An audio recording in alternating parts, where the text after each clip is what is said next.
Amados, esta é uma mensagem, a mensagem do reino, que ao meu ver, pelo conhecimento que eu tenho da palavra, do entendimento da Bíblia, que todo cristão precisa ter. Todos os demais temas da Bíblia estão atrelados a esse tema reino de Deus, reino dos céus, reino milenar, em suma, reino.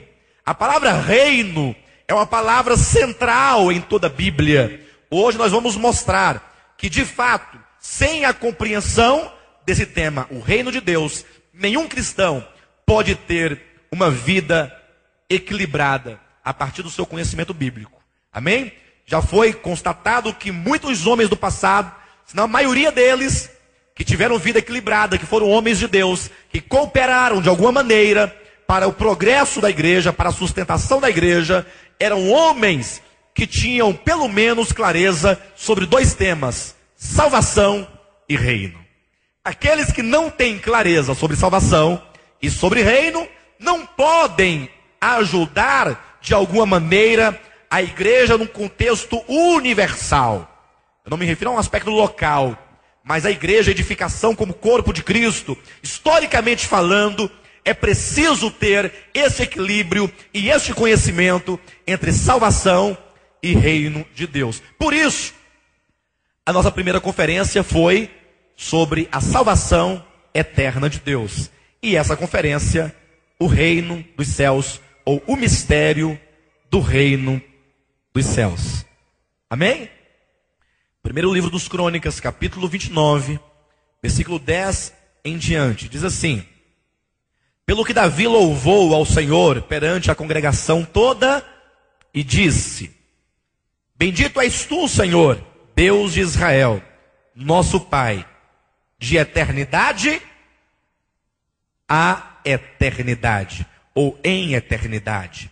Teu, Senhor, é o poder, a grandeza, a honra, a vitória e a majestade, porque teu é tudo quanto há nos céus e na terra.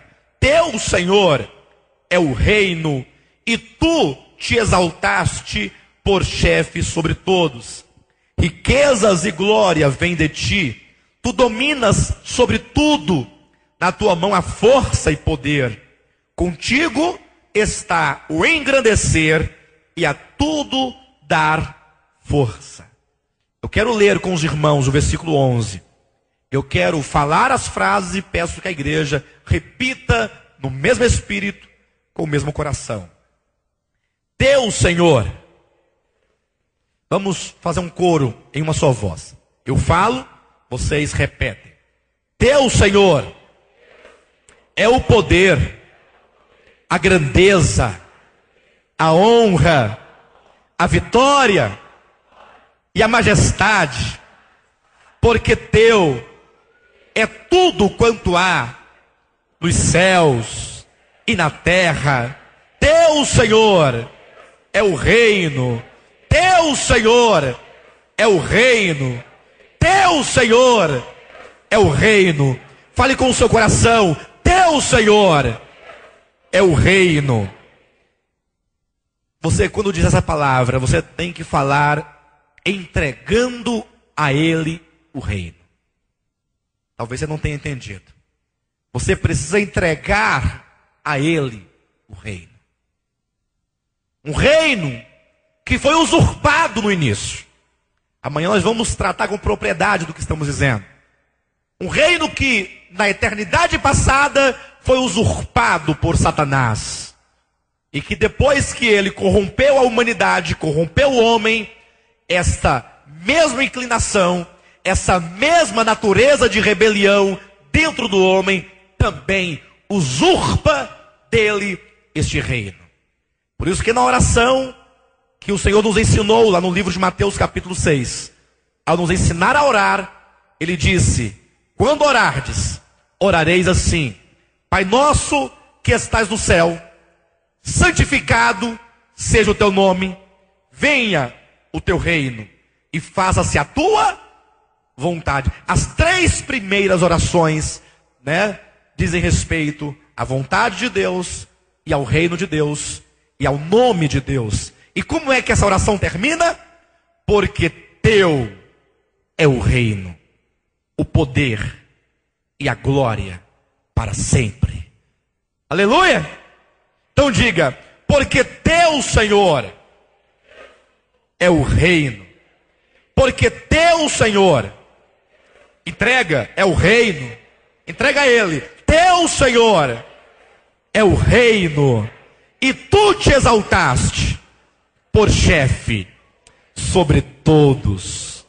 Amados, nós escolhemos esse texto para começar essa conferência, abrir essa conferência, falando sobre o reino dos céus, sobre o reino de Deus, sobre o reino milenar, sobre o reino de modo geral, porque vemos aqui uma oração de uma pessoa que sabia o que era o reino de Deus. Basta que os irmãos leiam a história de Davi, alguém que não somente conheceu na revelação divina o que era o reino, mas alguém que aprendeu na experiência a vivenciar esse reino, e alguém que foi colocado como rei para manifestar este reino na sua própria pessoa. É importante que nós comecemos essa noite trazendo o entendimento, trazendo o conceito adequado sobre o que é reino de Deus. Hoje nós vamos falar o que é reino de Deus. Sábado à noite, vamos falar sobre o que é o reino dos céus. Embora muitos dos teólogos não concordam que haja diferença, dizem que reino de Deus e reino dos céus constitua uma só coisa, mas por que então que só o Evangelho de Mateus traz-nos a expressão reino dos céus? Vocês não encontrarão em nenhum lugar da Bíblia Sagrada a expressão reino dos céus, senão tão somente no Evangelho de Mateus, que é o Evangelho que trata com propriedade, de modo específico, sobre o reino de Deus, dentro de uma dispensação específica de 1000 anos, e portanto ele utiliza o termo reino dos céus. Reino de Deus, queridos, ele deve ser compreendido pelo menos com 3 conceitos progressivos que um leva ao outro. Primeiro ponto, reino de Deus diz respeito à soberania do próprio Deus. O que isso significa? Deus, ele tem atributos. Ele tem amor, sabedoria. O que mais que ele tem? Atributos divinos: justiça, bondade, fidelidade. Ou seja, Deus, ele possui atributos, mas algo importante que nós devemos compreender é que todos esses atributos não são fora de Deus, mas é o próprio Deus. Por isso a Bíblia afirma: Deus é amor. Não é dito que ele possui amor, porque se ele possuir algo que esteja fora dele e que não seja ele próprio, então ele é carente de algo que não é ele, e assim ele deixaria de ser Deus. Por isso Deus é amor, Deus é justiça, Deus é soberano, Deus é soberania, Deus é governo, Deus é rei. Ele é em essência. Reino de Deus é o próprio Deus. Ele é o reino. Ele é a autoridade. Ele, na sua essência de eternidade a eternidade, ele é soberano. E portanto ele é Deus. E diante desse Deus deve se calar todos os homens. Deve se curvar todos os homens. Até os vermes devem se curvar diante do Deus soberano. Reino de Deus, o que é? É Deus. É o Deus soberano. 1 Timóteo, no capítulo 6, no versículo 15, nos diz que Deus é o único soberano. Ou seja, existem atributos divinos que ele comunica ao homem. Por exemplo, Deus é justiça e ele comunica a sua justiça a nós. Deus é amor, ele comunica amor a nós. Deus é soberano e é dito, ele é o único soberano. Deus não compartilha a sua soberania com ninguém. Nem com anjos, nem com arcanjos, nem com serafins, nem com querubins, nem com homem, nem com animais, nem com qualquer espécie de criatura no universo. Ele é o único soberano, conforme Paulo nos diz em 1 Timóteo, capítulo 6, versículo 15. Ainda que ele compartilha conosco o seu governo, mas ele não entrega, ele não dá a si mesmo como soberania a ninguém. Por quê? O que significa dizer que Deus é soberano? Por que ele não pode compartilhar a sua soberania com alguém ou com ninguém, como queira? O que é ser soberano? Ser soberano é ser essencialmente, não com algo fora de si, mas essencialmente altíssimo. A Bíblia em vários lugares fala que Deus é o Deus altíssimo. Vejam bem, Salmo capítulo 97, só para nós não ficarmos nos conceitos. Salmo 97, versículo 9. Diz assim: pois tu, Senhor, és o Altíssimo sobre toda a terra. Tu és sobremodo elevado acima de todos os céus.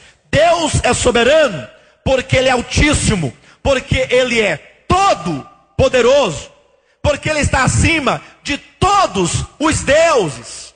Por mais que neste mundo haja deuses, por mais que Satanás julga-se um deus, por mais que faça deuses de pau, de pedra, de tijolo, de bronze, de ouro, de ferro, do que quer que seja, por mais que o homem se coloque contra Deus, afronte a Deus, diga que Ele não existe, mas a Escritura declara que Ele está acima de todos os deuses.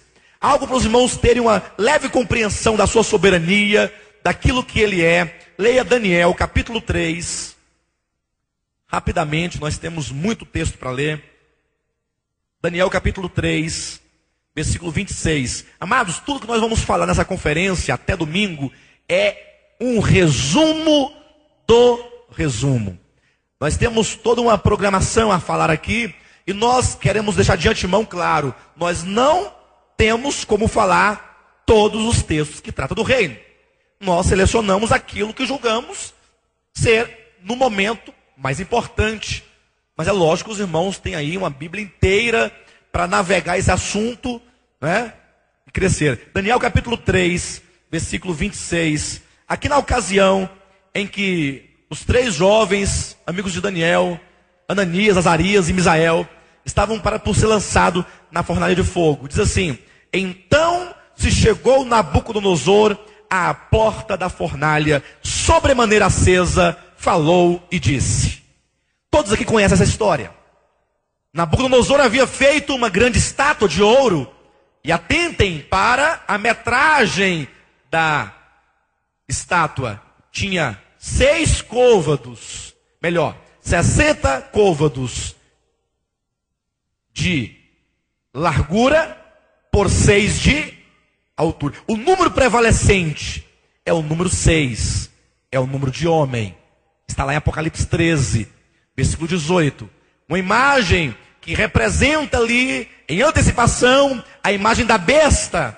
Os irmãos, se quiserem ter uma impressão sobre o que significa isso, podem assistir a primeira mensagem da primeira conferência sobre salvação. Nós falamos sobre o antropocentrismo, tão real e tão presente no meio cristão evangélico dos dias atuais. Ele erigiu uma grande imagem, e ele diz que todos ali deveriam adorar aquela imagem que ele tinha feito.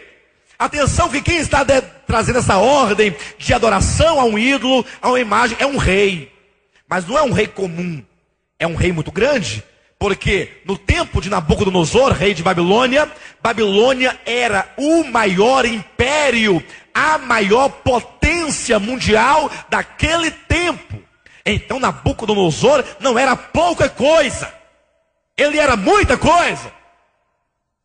E por ser muita coisa, ele disse assim: eu quero que todos vocês se prostrem diante da imagem que eu erigi, porque eu sou Nabucodonosor, rei de Babilônia, e tenho poder, tenho autonomia.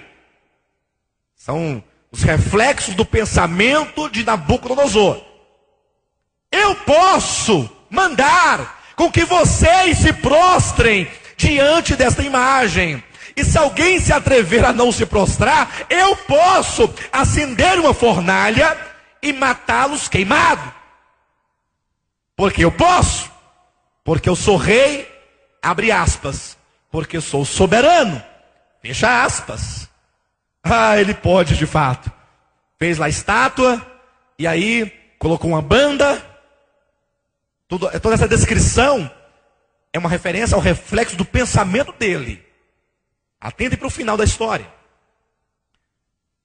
Quando a banda tocar, os símbolos, o pífaro, a gaita, todos devem se prostrar diante da imagem que eu, Nabucodonosor, erigi. E tinha um arauto que propagava, que clamava, que convidava as pessoas. Amado, quando a banda tocou, foi aquele ruído de pessoas de joelhos, se batendo ao chão, se prostrando, com o rosto em terra, diante de uma imagem que um homem havia erigido, havia erguido.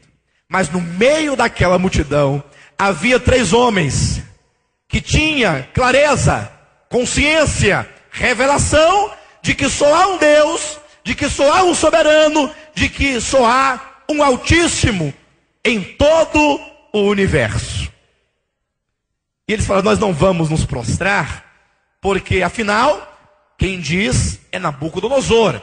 Mas há um rei, acima deste rei, e esse é soberano, e esse tem poder sobre a vida, sobre Nabucodonosor, sobre os reinos, sobre o universo, sobre o fogo, sobre anjos, sobre demônios. Ele é maior do que tudo.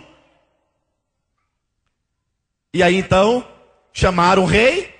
Qual foi mesmo o decreto que tu assinaste dizendo que quem não se prostrar seria jogado na fornalha de fogo ardente? Sim, pois é, há 3 jovens aí, hebreus, que estão dizendo que não se prostrarão diante da tua imagem. Manda-os chamar e traga-os até a mim. Os 3 jovens foram, respeitosamente, porque também conhecem e reconhecem a autoridade. Diante de um rei, devemos obedecer às autoridades, devemos honrá-las, devemos respeitá-las, não podemos nos rebelar contra a autoridade. E eles então, seriamente diante daquele rei, o rei diz assim, fiquei sabendo que vocês não se prostraram, porque é um Deus, um céu, e contou a história. Nós somos hebreus, temos revelação, temos entendimento, que só há um Deus soberano, poderoso, altíssimo, e que nós não devemos nos dobrar diante de qualquer outro Deus, ou imagem, por melhor ou maior que seja, porque não há nenhum Deus maior do que o nosso Deus. E Nabucodonosor falou assim, olha rapaz, estou vendo que vocês são jovens, falta-lhes experiência, então eu quero dar uma oportunidade para vocês, uma chance para vocês, para que, vou pedir que a banda toque novamente, para que quem sabe vocês não se arrependam, vocês não reflitam melhor, e assim se prostrem, para que não percam as vossas vidas, porque a fornalha está acesa. E que eles responderam? Não perca o seu tempo. O que o Senhor deve saber, é que há um Deus no céu maior do que a tua pessoa.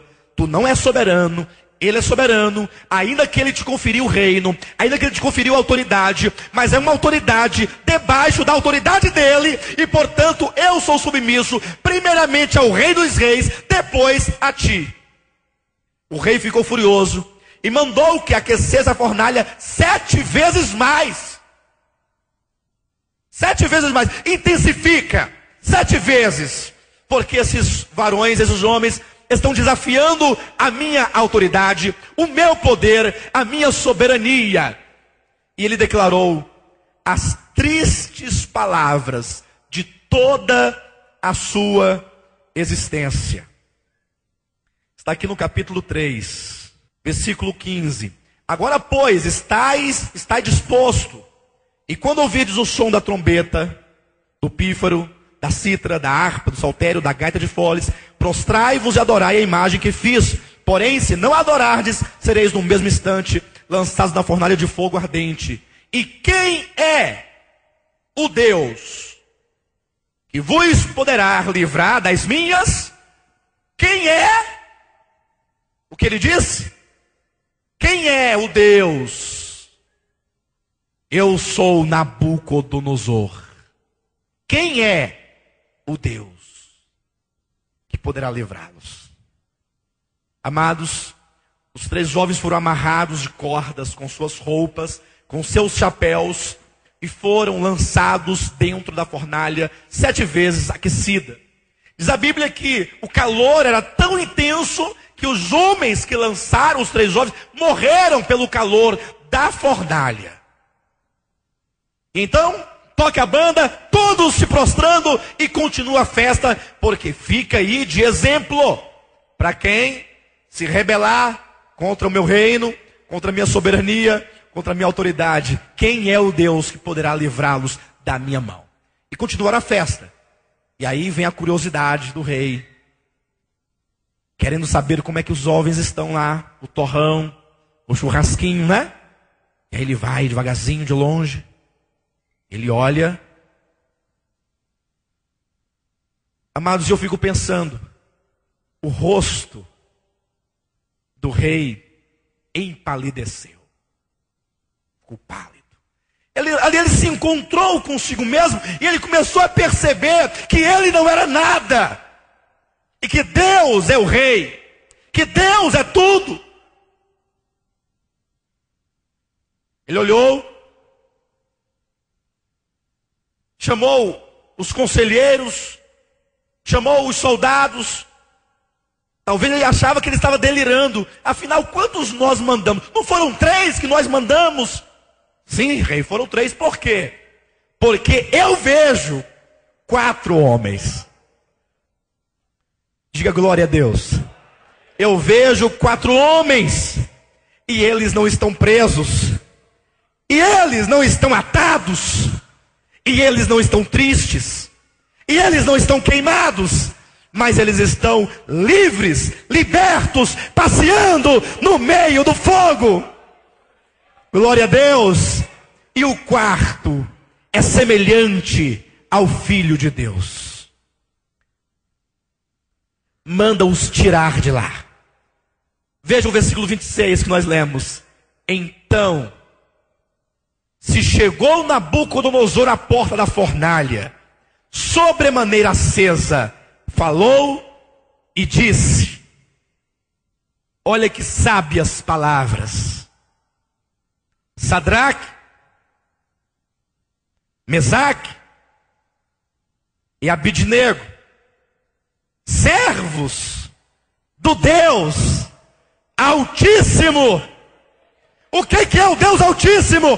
É o Deus que controla o fogo, é o Deus que controla a Babilônia, é o Deus que controla o Egito, que controla todas as nações do mundo, que controla o universo, que controla o sistema solar, que determina a distância da lua para a terra, do sol para a terra, que determina o movimento de rotação, de translação, que determina a primavera. A terra está inclinada em torno do seu eixo. Essa inclinação possibilita que haja primavera, que haja outono, que haja inverno. E por que está inclinada? Porque Deus disse: fique inclinada. Eu sou Altíssimo, eu sou soberano. Eu não mando apenas em uma parte, eu mando em tudo. Ele é o Todo-Poderoso. Ele é eterno. Ele é o reino. Ele é o reino. Em essência. O reino também vai um pouco mais adiante. O reino é o exercício de sua soberania. Ele é o reino. Só que ele tem um exercício. Ou seja, ele executa planos. Ele realiza os seus projetos. Abram Isaías capítulo 46, em nome de Jesus. E leia comigo os versículos 9 e 10. E veja que reino também, por extensão, por continuação, é o exercício da sua soberania. Lembrai-vos das coisas passadas da antiguidade.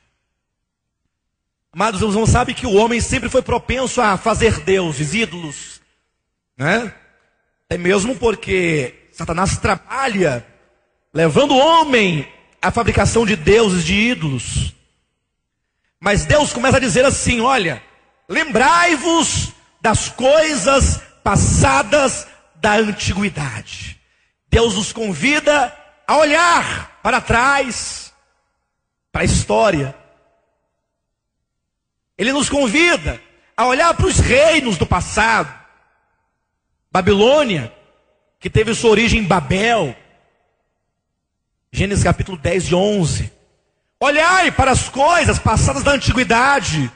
O Egito, que foi nação poderosa sobre a terra. A Síria. Babilônia, posteriormente. Média e Pérsia, grande potência mundial depois de Babilônia. Grécia. Roma, Império Romano. Está dizendo: olhai, lembrai-vos das coisas passadas da antiguidade.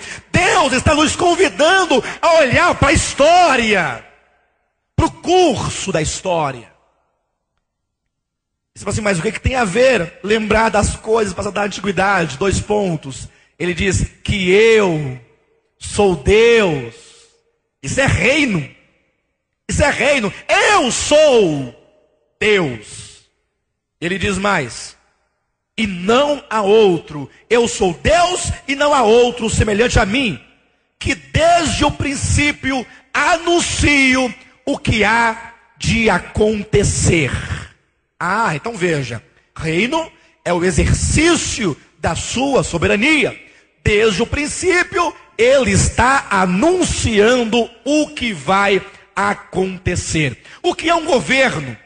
Está aí o nosso governo novo, Arruda. Qual a função dele? Não é definir as diretrizes, como sucederá, como vai ser, o que acontecerá. Isso não é governo. Aqui, ó, Deus está dizendo: eu sou Deus. Lembrem, olhem para a história e verifique que eu estou determinando o que vai acontecer. Reino de Deus é o exercício da sua soberania. O que há de acontecer, e que desde a antiguidade as coisas que ainda não sucederam, que digo, o meu conselho permanecerá de pé, farei toda a minha vontade. Reino, portanto, é o exercício da soberania de Deus. Terceiro, reino também é, por extensão, por continuação, a esfera de domínio do exercício da soberania divina. Deus é o rei, Deus é soberano, Deus é o reino. E agora ele tem um exercício, ele está executando a sua vontade, o seu querer, ele está dirigindo, ele está determinando como será. E talvez alguém diga: não, mas na terra tem tsunamis, na terra tem furacões, na terra tem vendavais, na terra tem vulcões, na terra tem terremoto, na terra tem um homem, tem o exército, tem os poderosos, tem os sábios. Será que algum desses elementos podem obstruir o caminho de Deus? Se Deus falar assim: eu vou passar por este meio aqui, ó. Vou começar aqui, vou até o final. Pode surgir em sua frente o que for. Ele diz: o meu conselho permanecerá de pé. Farei toda a minha vontade. Isso é reino de Deus. O exercício. Só que esse exercício do seu governo não se restringe à terra. Não se restringe ao homem. Essa esfera de domínio, que em terceiro plano é o reino de Deus. Reino de Deus é o próprio Deus. Reino de Deus é o exercício da sua soberania. Reino de Deus é a esfera, é toda a área em que ele atua, que é todo o universo. Não é somente a terra, não é somente o homem, é desde o verme, desde o germe, desde uma bactéria, um fungo, um vírus, até as constelações, o infinito, o cosmo, todo o universo. Deus é soberano de eternidade a eternidade em todo o universo. Quando nós falamos sobre a abrangência desse reino, dizemos que a abrangência acontece no tempo e no espaço. No tempo por quê? Porque de eternidade a eternidade. Nunca houve um segundo, na história em que ele deixou de ser soberano, em que deixou de ser rei, em que deixou de exercer a sua soberania.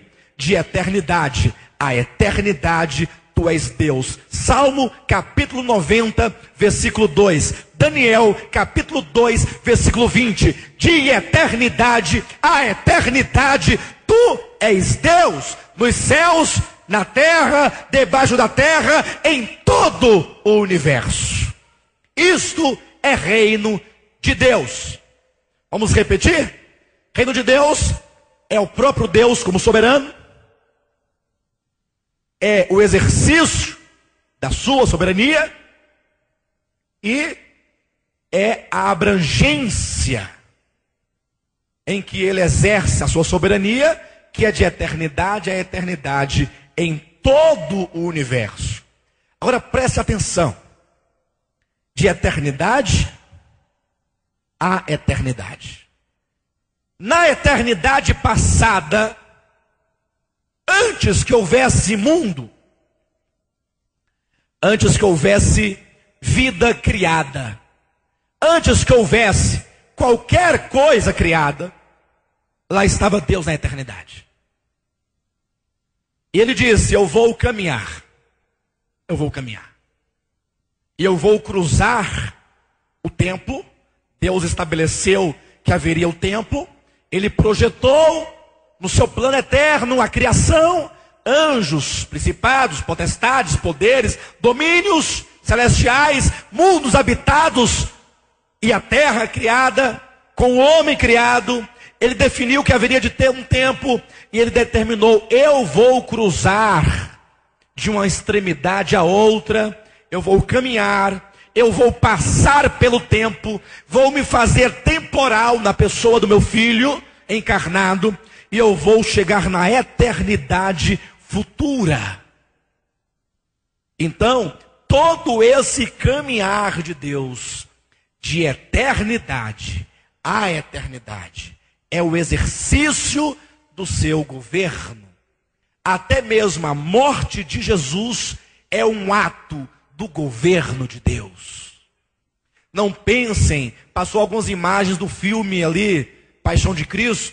Não sei qual é o parecer de vocês sobre esse filme, também não me interessa muito, não queremos discutir essas questões, mas veja, quando Jesus sofria na cruz, Atos, no capítulo 4, nos diz que ali era um ato soberano de Deus. Deus mandou o seu filho para aquilo. Jesus, de certo modo, foi preso, mas de outro modo ele se entregou. É um ato soberano, é o exercício do governo de Deus. Ele é que age, ele é que determina. Não pensem que o homem é que fica manipulando os caminhos de Deus. Não, isso não é verdade. Eu sei que hoje em dia vivemos numa época antropocêntrica, em que a maioria dos cristãos são arminianos. Um homem com a concepção terrena a respeito de Deus, que pensa que o homem é capaz de mudar os caminhos de Deus. Isso não é verdade, de acordo com a Escritura. Isso não é verdade. Deus é Deus, o homem é criatura. Somente quando o cristão entende isso, ele se torna, de fato, um servo. Até então, ele é um Deus em pequena escala que usurpa o reino de Deus. Então, esse trajeto de eternidade, cruzando o tempo até a eternidade futura, é o reino de Deus, é o plano de Deus, é o projeto de Deus. Então, entenda. Na história de Deus, de eternidade a eternidade, o que está envolvido aqui? O que está envolvido? Deus decidiu, depois de criar anjos, seres espirituais, criar criaturas na terra, Ele decidiu compartilhar o seu reino, não a sua soberania, o seu reino com seres criados.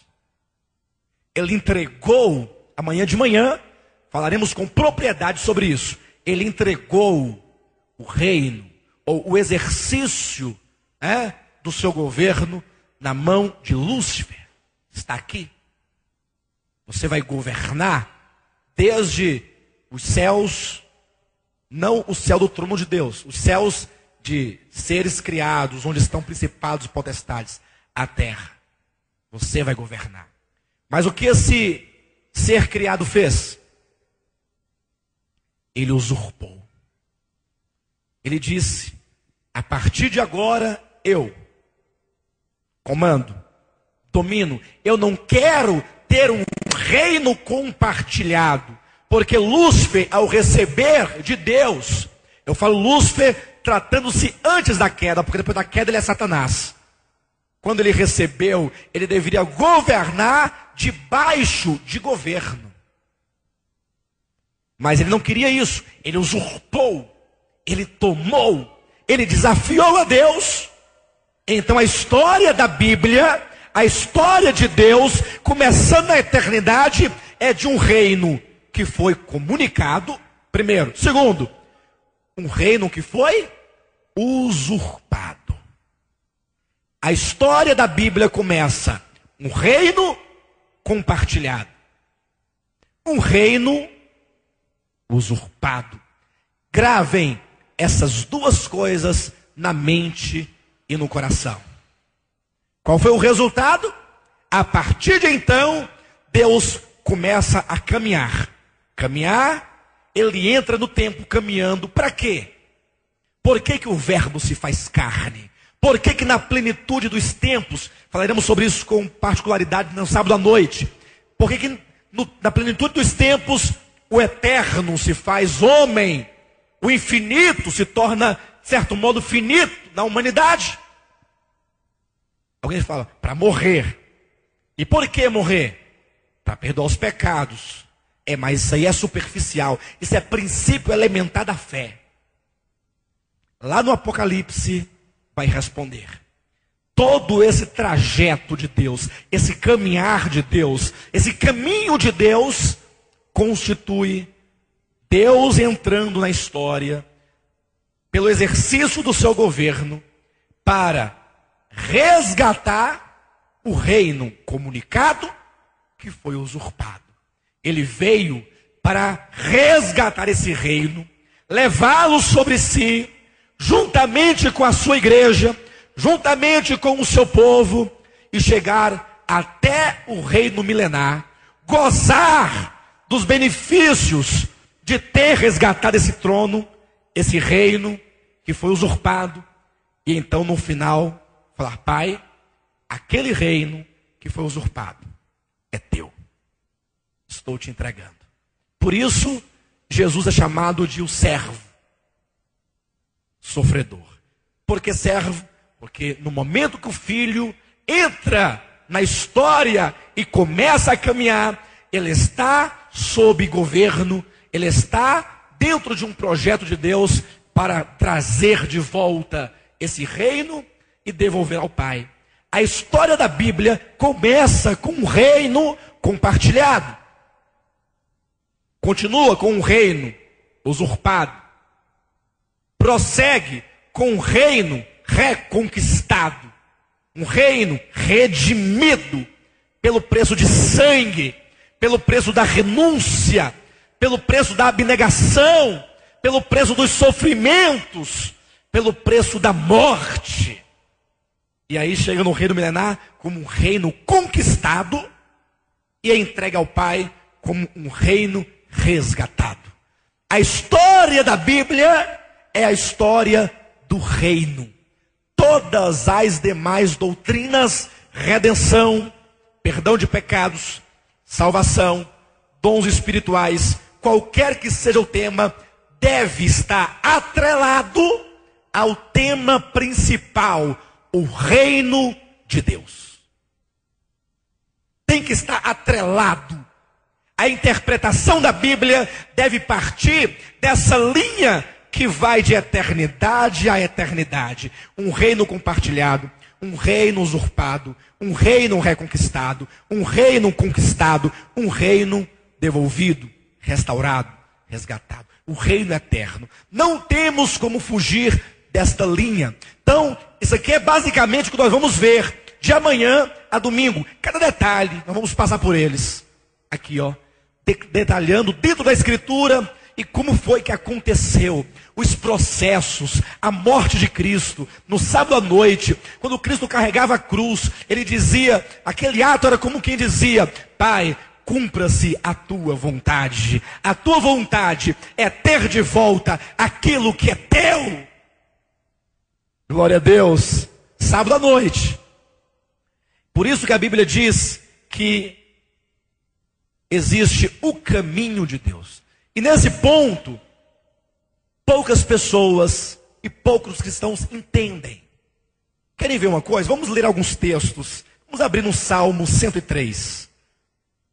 Esse caminho, quando nós falamos que Deus saiu da eternidade, cruzou o tempo e vai chegar na eternidade futura, esse trajeto de Deus é chamado o caminho de Deus.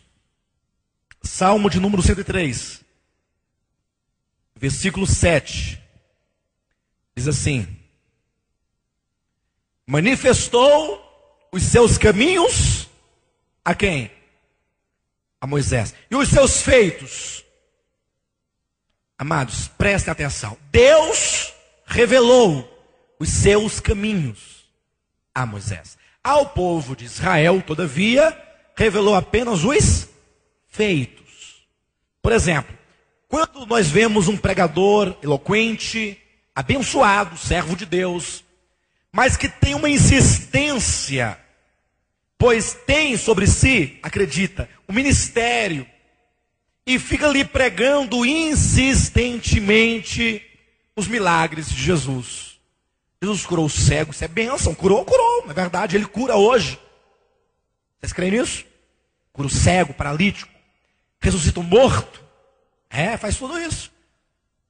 Mas que fica ali pregando a cura do cego, a cura do coxo, a cura do leproso, e não consegue ir além do ato, além do feito, além da cura.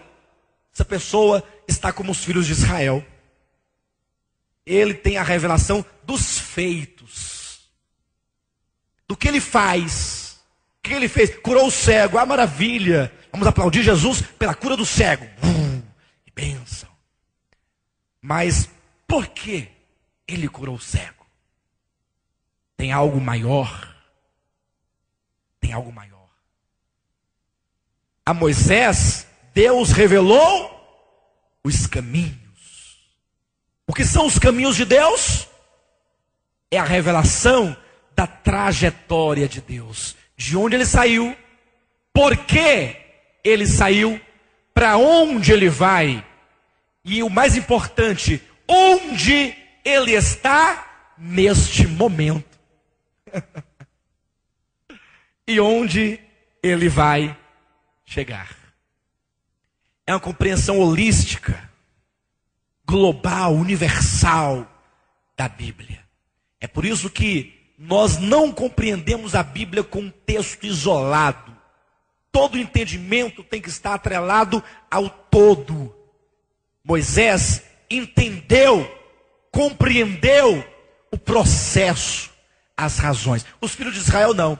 Entendeu só o seguinte: Deus abriu o mar vermelho, Deus mandou maná, Deus tirou água da rocha, Deus fez isso. Que bom, ele fez e faz. E nós até que gostamos e somos participantes de todos esses feitos. Mas eu não posso ficar satisfeito apenas com os feitos. Eu quero entender o caminho de Deus. Eu preciso de revelação. para saber por que Deus saiu da eternidade, o que tinha no coração de Deus, o que ele tensionava, o que palpita no coração de Deus, o que move um Deus eterno se fazer homem, o que o levou a descer tão baixo. Aquele que estava nos mais altos céus desceu às regiões mais baixas da terra. Efésios 4:7. Por quê? Há um segredo aí. Há um versículo que corresponde a esse. Abre lá no livro de Hebreus. Observem, lembrem-se que lá em Salmo 103:7 fala o quê? Deus revelou os seus feitos. A quem? Aos filhos de Israel. Mas a Moisés, seus caminhos. Agora veja o que diz aqui em Hebreus 3:10.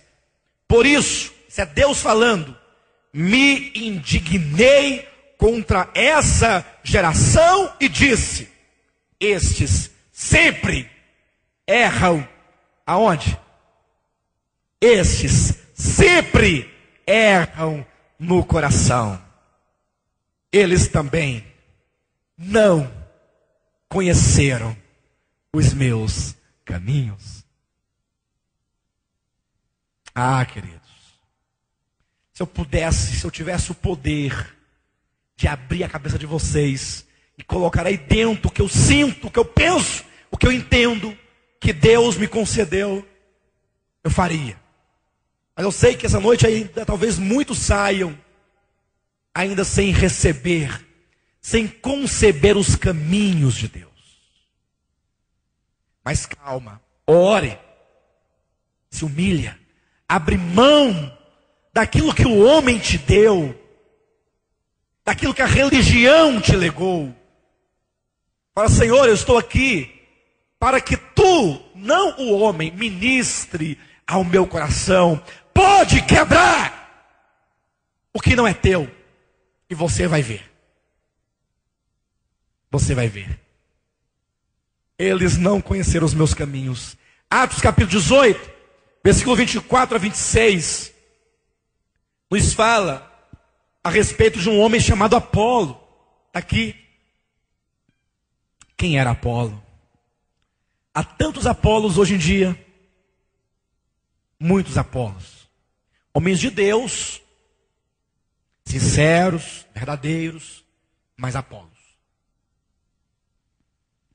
Capítulo 18, versículo 24 diz assim: nesse meio tempo, chegou a Éfeso um judeu, natural de Alexandria, chamado Apolo, homem eloquente e poderoso nas... Homem eloquente. Homem eloquente. Falava bem. Poderoso de palavras, persuasivo. E tem mais. Poderoso em quê? Atenção, quando foi feito esse registro, já havia as epístolas? Isso aqui é o início da igreja. Quando lá atrás Lucas registrou, olha, Apolo é um homem dotado de conhecimento das escrituras, aqui a escritura ele fazia referência. Antigo Testamento, Gênesis a Malaquias. Por quê? Porque ainda não havia as cartas, ainda não havia os evangelhos, ainda não havia o Apocalipse. Esses livros do Novo Testamento seriam escritos no decorrer da era apostólica. Ainda. Então ele era um homem poderoso em Gênesis, Êxodo, Levítico, Números. Tinha clareza sobre as profecias que falavam a respeito de Cristo. Era um homem eloquente, um homem poderoso, um homem persuasivo. Continua. Era ele instruído em quê? No caminho. Ele tinha instrução dessa trajetória. Atenção, igreja. Ele tinha conhecimento do caminho. O caminho de Deus quer dizer a trajetória de eternidade a eternidade, cruzando o tempo. Então ele compreendia muito do caminhar de Deus, da trajetória de Deus. Amém? Mas vamos ver o que vai acontecer. Era ele instruído no caminho do Senhor, e sendo fervoroso de espírito, falava e ensinava com precisão a respeito de Jesus. Ele falava de Cristo, do Jesus, homem, Messias. Então ele conseguia convergir as profecias do Antigo Testamento e confluir essas profecias no cumprimento de Cristo. Ele conseguia provar: este homem é o Cristo, de acordo com as profecias do Antigo Testamento. Mas aí começa uma informação negativa. Conhecendo apenas, e se apenas não está restringindo o batismo de João. Quem é João? João Batista. Ou seja, na trajetória de Deus, no conhecimento do caminho de Deus, Apolo caminhou juntamente com Deus na revelação da Bíblia até João. Ele não continuou mais. Ele parou, ele estagnou no conhecimento desse caminho até João. Apolo, você precisa avançar. Apolo, você tem que adentrar as epístolas para ir conhecendo este caminho de Deus. Tem que entrar no Apocalipse. Por que que os líderes de hoje, pastores, não ensinam o Apocalipse? E não querem ensinar, e não querem saber, porque acha que não devemos saber, ou que não tem importância. Tem que entrar para entender todo o caminho de Deus. Apolo, embora tivesse todas boas qualidades, mas conhecia apenas o batismo de João. Então ele não conhecia a totalidade do caminho. Ele conhecia apenas uma parte do caminho, da trajetória até João. Ele não entendia daí por diante. O que aconteceu? Versículo 26. Ele, pois, começou a falar ousadamente na sinagoga, ouvindo-o, porém, Priscila e Áquila. Então, Apolo estava pregando, Áquila e Priscila estavam olhando aquele homem pregar. Priscila e Áquila eram um casal, cooperadores de Paulo, discípulos de Paulo, que aprendiam com o apóstolo Paulo, que tinha conhecimento do caminho de Deus depois do batismo de João, mas que viu naquele homem Apolo: olha, Priscila, veja, aquele homem é um homem de Deus. Vejo nele, sim. Olha como ele fala. Mas você vê que ele só fala até o batismo de João. Ele não sabe do batismo de Jesus. Ele não sabe do batismo nas águas. Ele não tem conhecimento do batismo no Espírito Santo, como hoje também a maioria dos cristãos não possuem. Ele também não tem conhecimento do que é a igreja, do que é o corpo de Cristo, do que é a vida de Cristo em nós. Ele não sabe o que é regeneração, ele não sabe o que é santificação, ele não sabe o que é a edificação da igreja, ele não sabe essas coisas. Ele não sabe o que é o reino milenar. Ele não tem conhecimento. Como muitos cristãos hoje nunca ouviram falar que existe um reino milenar, e os que já ouviram não sabem para que funciona, para que serve. E como então não acha que não serve para nada, então para que pregar? Para que falar de reino milenar se não tem futuro nenhum? Não tem razão de existir. Veja. Ele, pois, começou a falar ousadamente na sinagoga, ouvindo-o, porém, Priscila e Áquila tomaram-no consigo e o que diz aí? Com mais exatidão lhe expuseram o quê? O caminho, a trajetória. Apolo, Deus saiu na eternidade passada, ele foi caminhando. Cada dispensação é um caminhar, cada momento é um caminhar de Deus. E agora nós vamos mostrar com maior exatidão este caminho, adentrando até chegar na eternidade futura. Quantos querem conhecer o caminho de Deus? Este caminho, o caminho do reino, de eternidade a eternidade. Mas para entender este caminho, precisamos de ter revelação. Sem a revelação do Espírito Santo, nenhum de nós é capaz de entendermos. Talvez é possível que você fique aqui até domingo, tome nota de todas as mensagens, nem pisque os seus olhos, e ao sair daqui, você saia ainda criticando essas mensagens. É possível. Se você não tiver revelação, você vai falar do tempo, como aquele pastor fala muito. Mas se você tiver revelação, você vai falar assim: por mim ele falaria a noite toda, que eu estaria ouvindo, absorvendo. Porque quando a gente assiste um jogo de futebol, ele pode entrar para prorrogação, para os pênaltis, a gente está lá. Ou não? Na fila do cinema, que quer assistir o filme, fica lá. Depois fica lá na cadeirona até acabar. Depois sai feliz, contando um filme para as pessoas. Na fila do IDAB, dorme na fila. Na fila da Fundação Bradesco, tinha uma fila enorme, não tinha? Dorme na fila. Mas quando é a palavra, ai, ui, né? Dói tudo. Para entendermos a mensagem do reino, precisamos de revelação. Quero concluir essa mensagem lendo com os irmãos Mateus capítulo 13. Hoje é a introdução do que nós veremos ao longo da conferência. Aleluias. Este caminho de Deus, essa trajetória de Deus, não pode ser entendida com a mente humana, com os conceitos humanos. Sabe por que às vezes você fala algo de Deus para uma pessoa, a pessoa fala assim: eu não concordo. Mas está escrito. Eu sei que está escrito, mas eu acho que não deveria ser assim. Ou pelo menos continuo achando que deve haver um outro sentido, não sei e tal. Quem sabe um dia. Sabe por quê? É porque a Bíblia é um livro espiritual. E nós temos uma mente carnal. O que Deus fala em Isaías capítulo 55, versículo 8 e 9?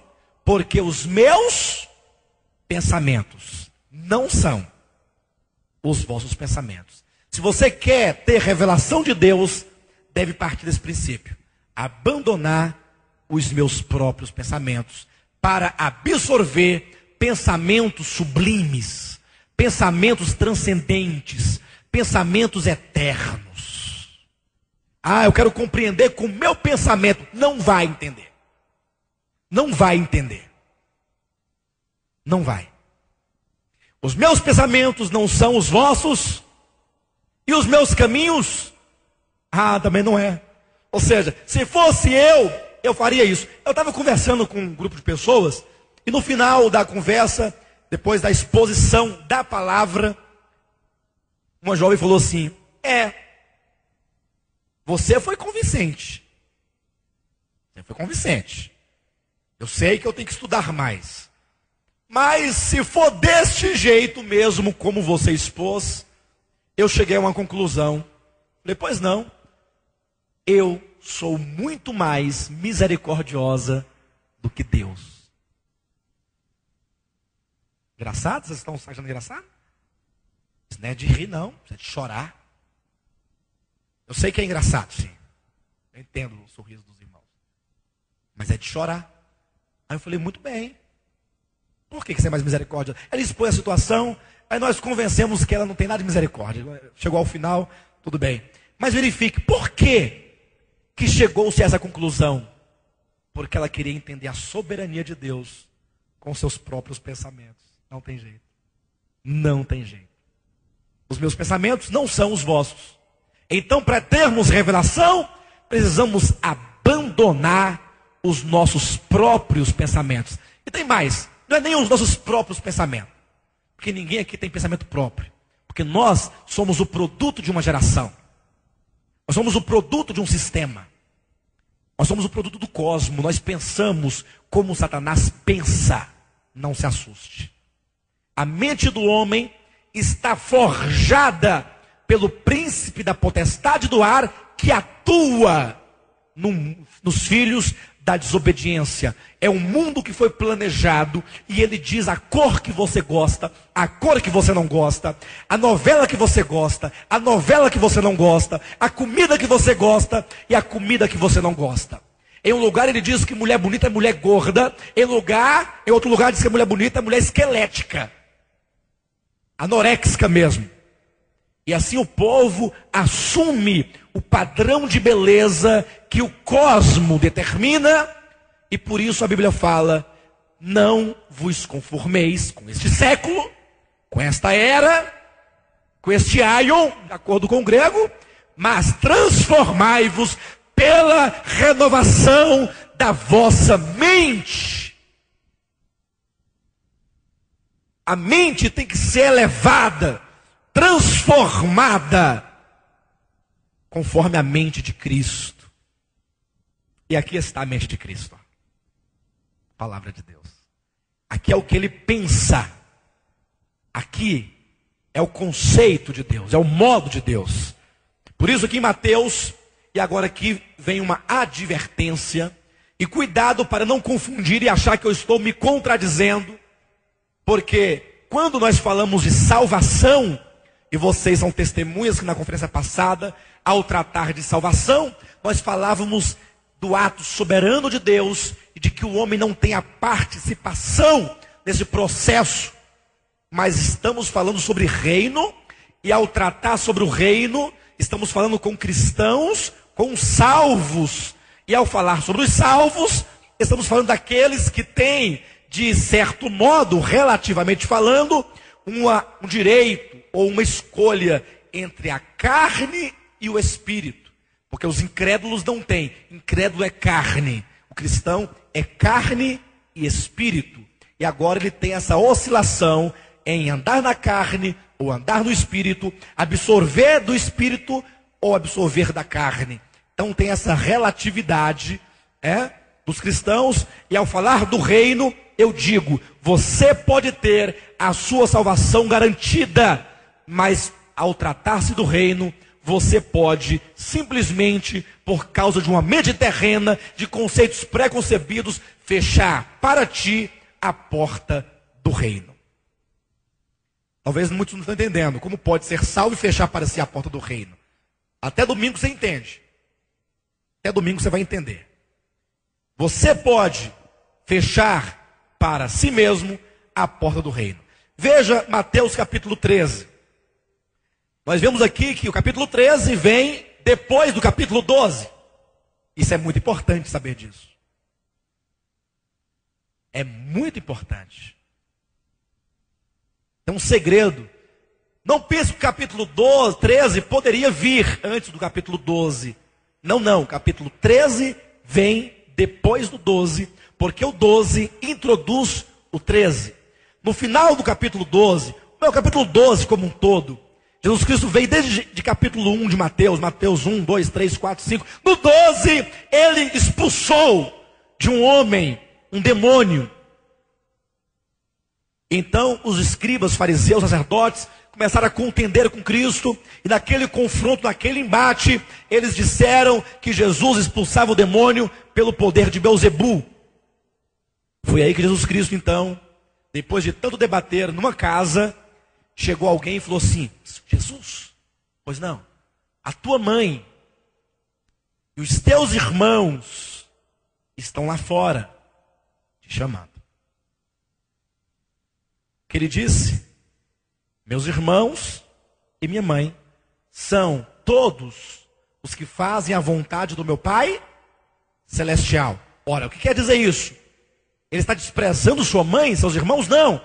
Ele está dizendo: olha, hoje vocês desprezaram a mim ao máximo, e portanto, até então eu tinha uma ligação sanguínea com vocês, judeus. Ele veio para os seus, mas os seus o rejeitaram. Os seus não o receberam, não é verdade? E o que diz em seguida? Todos os que fazem a vontade do meu Pai são minha família. Agora há uma ruptura nessa relação sanguínea e material e carnal, e agora há uma transferência para todo aquele que crer não importando se seja judeu ou não. Jesus vai partir para outras áreas. Ele agora não está preso ao reino de Israel, porque o reino de Israel é um reino material, é um reino físico. Toda a ação soberana de Deus sobre Israel acontecia na área material. Até a aliança era material. Se vocês guardarem a minha lei, eu dou para vocês arroz, feijão, berinjela, uma terra boa, chuva, tudo é material. E qual é a obediência da lei? Quando vocês forem lá plantar na terra, cuidado para não semear duas sementes diferentes. Ou seja, era uma relação material. O transgressor do sábado tinha que morrer fisicamente. Se o povo transgredisse as leis, ia para o cativeiro fisicamente. Então, essa relação física está ligada ao nascimento de Cristo e sua relação física e sanguínea com Israel. Mas no momento do capítulo 12, que eles rejeitam a Cristo, ele fala: agora eu vou me relacionar com qualquer um, desde que faça a vontade do meu Pai. Agora ele parte para uma ação espiritual. E por isso, ele vai gerar um reino espiritual. Por isso é dito no capítulo 13, versículo 1, naquele mesmo dia, saindo Jesus de casa, assentou-se à beira-mar. Ele sai da casa, essa casa que representa a casa de Israel, e vai para a beira-mar, porque as muitas águas representam nações, povos e língua. Então ele desagrega da nação de Israel como nação física e vai em direção aos povos, aos gentios. Por isso, a partir de então, ele começa a falar por parábolas. Parábola é sempre um falar para os discípulos do Novo Testamento. Então, neste momento, ele vai dizer: saiu o semeador a semear em várias paragens, e ele vai semeando, jogando a semente. Eu não posso me prender aqui, só quero mostrar para os irmãos essa transferência. Quando os judeus o rejeitam, e então ele próprio diz: agora os meus pais, minha mãe, meus irmãos, não são mais judeus sanguíneos, mas aquele que faz a vontade. Ele sai da casa, vai para a beira-mar e começa a falar por parábolas, mostrando agora a sua missão de jogar a semente nos corações. São vários tipos de terra, vários tipos de corações. É aí que os seus discípulos perguntam: Senhor, o que essa parábola do semeador quer dizer? O que ela significa? Por que, Senhor, tu nos falas por parábolas? Atenção, versículo 10 do capítulo 13. Então se aproximaram os discípulos e lhes perguntaram: por que lhes fala por parábolas?